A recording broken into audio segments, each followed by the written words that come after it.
Sportswashing. It's likely a term you have heard a lot recently. The use of games and teams in competition to cleanse a country's image and launder a reputation. But let's be quite clear about why this is happening.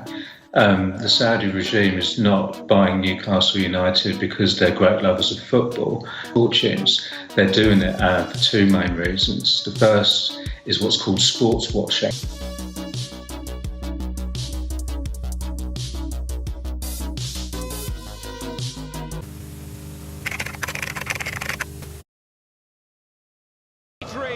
It's the year of the City treble.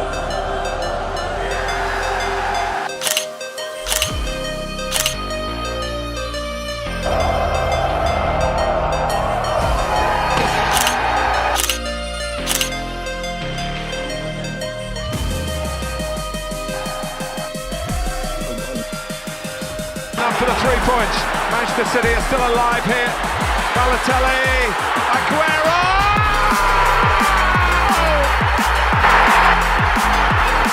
I swear you'll never see anything like this ever again. So watch it, drink it in. As we have seen, Manchester City have become one of the best teams in history, yet a majority of this success has come from a dark place which is not spoken about enough. So, one of the prime examples of sports washing in soccer can be found in the case of Manchester City and its association with the UAE, or the United Arab Emirates. The club is owned by Sheikh Mansour, a member of the ruling family of Abu Dhabi, and has enjoyed immense success on the field. However, off the field, questions linger about the Sheikh's failure to address glaring human rights issues in the UAE. It threatened to do things to my wife. I couldn't take it after that. All the physical abuse was, somehow tolerant. But when it came to that, and I know he was serious, because whatever he said before, he did. So I could not. I told him, whatever you want, I'll sign anything. Now, despite the club's success and global reach, Sheikh Mansour has been criticised for his reluctance to use his influence to bring attention and to rectify the human rights abuses within the UAE. The glaring disparities between the opulence associated with Manchester City and the reported labour conditions and human rights violations in the UAE raise ethical questions about the club's alignment with a regime accused of suppressing dissent and limiting freedom.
The sports washing phenomenon extends beyond the Middle East, as evidenced by the case of Chelsea FC and its former owner, Roman Abramovich. While Abramovich played a pivotal role in transforming Chelsea into a footballing powerhouse, his wealth and success are not without controversy. Abramovich's rise to prominence includes his ownership of Sibneft, a Russian oil company. The acquisition of Sibneft in the early 2000s was marked by allegations of corruption and legal disputes. The Sibneft case raises questions about the ethics of Chelsea's success under Abramovich's ownership, as his wealth was amassed through a business deal clouded by legal ambiguity and ethical concerns.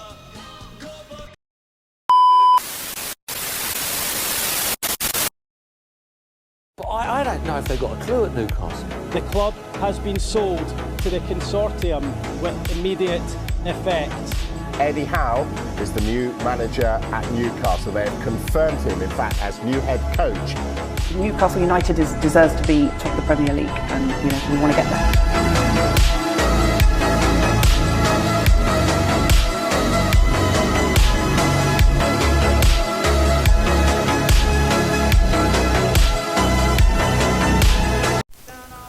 most recent example of sports washing in soccer involves the Newcastle United takeover and the involvement of the Public Investment Fund, or better known as the PIF, into Saudi Arabia. The PIF's acquisition of the Newcastle United club has sparked controversy and renewed discussions about the ethics of soccer and club ownership. The Saudi Arabian government, through the PIF, has faced international condemnation for its human rights record, including recent executions in the country.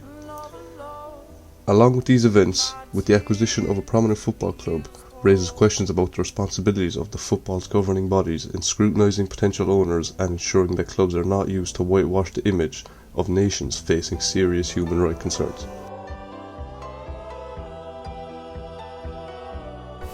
To summarise, in the rapidly evolving world of soccer, the intersection of sports and politics cannot be ignored. The cases of Manchester City, Chelsea FC and the Newcastle United takeover illustrate the complex dynamics surrounding sports washing in soccer.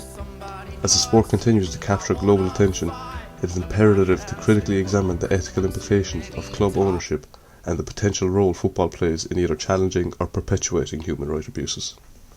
Thank you for watching.